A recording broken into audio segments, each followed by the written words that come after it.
Welcome to the Deep Dive. This is where we take your source material, really dig into it, and pull out those crucial insights you need. Exactly. And today we're getting into the final day of the 2024-25 Premier League season. We've got a deep dive report on the Southampton versus Arsenal match that was Sunday, May 25th, 2025. That's the one. Our source is basically excerpts from the official match report. So, key moments, stats, some context, even what the managers had to say afterwards. Right. And our goal here is to go, well, beyond just the scoreline, isn't it? We want to really understand the story of the game, the big moments, what it all meant, based purely on what's in this report. Yeah, unpack those perspectives. And the scene is set. Final match day, St. Mary's Stadium down in Southampton. Yeah, and the report gives us the attendance, 31,289, a decent crowd for the last game. Darren Bond was the ref. And the final score, as reported, Southampton 1, Arsenal 2. Arsenal were actually leading 1-0 at halftime. Okay, so let's get into how the report described the action, the goals first. Sounds good. So looking at the goal timeline in the report, the first one comes quite late in the first half. Yeah, 43rd minute. Right. Just before the break, Arsenal take the lead. Kieran Tierney. Tierney, Wow. assisted by Ben White. The report mentions it was a clever near post cross from White. You could almost feel the timing of that goal in the report's description. Breaking the deadlock right then. That always felt pretty significant heading into halftime, 1-0 up. Definitely a boost, but the report is quite clear that Southampton, well, they came out differently for the second half, more energy. Right. And it didn't take them too long to hit back. 56th minute, so 11 minutes after the restart, they got the equalizer. Okay. That was Ross Stewart, wasn't it? A header? That's it. Ross Stewart header from a Mateus Fernandes corner. And this really backs up what the report says about Southampton finding, a higher gear after the break. Yeah, that increased intensity paying off. And then, well, the drama. Right near the end. The winner came in the 89th minute for Arsenal. Oh, talk about late. Martin Odegaard. Set up by Leandro Trossard, who'd come on as a sub. And the report doesn't just say he scored, does it? It uses some quite vivid language. Yeah. Calls it an 89th minute thunderbolt, a stunning 25-yard strike.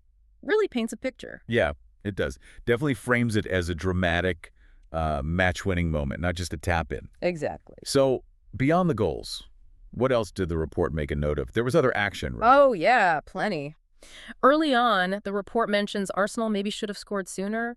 A couple of missed chances. Mikel Merino had headers that went close, apparently. Okay. Martinelli forced a save from Aaron Ramsdale in the Southampton goal. And then there was that contentious moment for Southampton, the penalty appeal. Yes, the handball shout against Declan Rice. Big appeal from the Southampton players, but the report states referee Darren Bond waved it away. And VAR. VAR looked at it, yeah. But the report confirms the on-field decision stirred. No penalty. So that's, an example of the report noting that debate, that layer of VAR involvement. All right, it's good they specify when VAR gets involved. The report also mentioned, as you said, Southampton's increased energy in the second half. Players like Kamaldeen Sulemana and Jay Robinson driving them on. Which clearly helped them get back into it with the equalizer. Then after that, the report says Arsenal started to sort of turn the screw again, put the pressure back on. But Southampton held out for a while. They did. Some good defending noted. Specifically mentions Charlie Taylor making a key block from an Alexander Zinchenko shot. So highlighting those defensive efforts too. And another VAR mention. Bukayo Saka had a goal disallowed. Correct. He found the net, but the flag went up for offside. And again, the report states VAR confirmed the decision. So that's 2 significant VAR interventions documented. Interesting. And Arsenal kept pushing, even after that disallowed goal. Yeah, Martinelli seems to have had another big chance later on. Report says Yukinari Sugawara cleared it off the line for Southampton. So Arsenal weren't exactly clinical with all their chances, despite getting that late winner. And the report also lists quite a few substitutions, didn't it? Seems like a lot, especially for Arsenal toward the end. Yeah, quite a list. Trossard obviously came on and got the assist. Saka, Onuachu, Lewis Skelly, Havertz, Odegaard himself. Lots of changes. Southampton brought on Archer, Smallbone, Kai Sanda too. Final day rotation, maybe? Giving players minutes? Could be. The report hints at that for Arsenal, actually. Which sort of leads us into the wider context, doesn't it? How this game fit into the bigger picture of the season, according to the source. Yeah, exactly. So for Arsenal, the report confirms they'd already secured their Champions League spot the week before. So this game was about, well, finishing positively. And it cemented their league position. Finished second, 72 points. Just 1 point ahead of Manchester City, the report states. Okay, runners up. But here's the really interesting bit of analysis from the report. It explicitly states this was Arsenal finishing as runners-up for the third season in a row. Wow, third time. Okay, that definitely puts a specific frame on their season, doesn't it? Finishing second again. It does, and like you hinted, because the main objective Champions League was already achieved, the report notes Arteta used this game to give some fringe players a run out, a chance to impress. Makes sense with all those subs then. And there's a specific individual story highlighted too, Kieran Tierney. The report confirms this was his last game for Arsenal before heading back to Celtic. Ah, right. And it's framed as a fond farewell in the source material. Scored the opener, played well at center back apparently, breaking up counters, so a nice personal narrative captured in the match report. A good send-off for him then, scoring in his final match.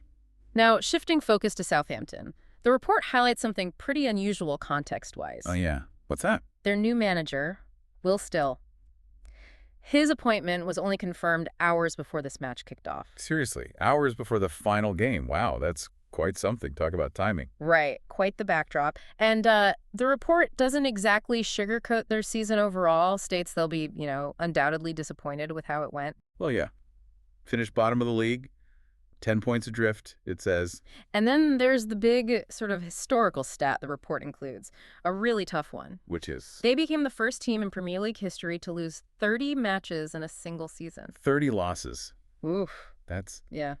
Yeah, that's a record nobody wants. The report actually states that. First team ever. Explicitly.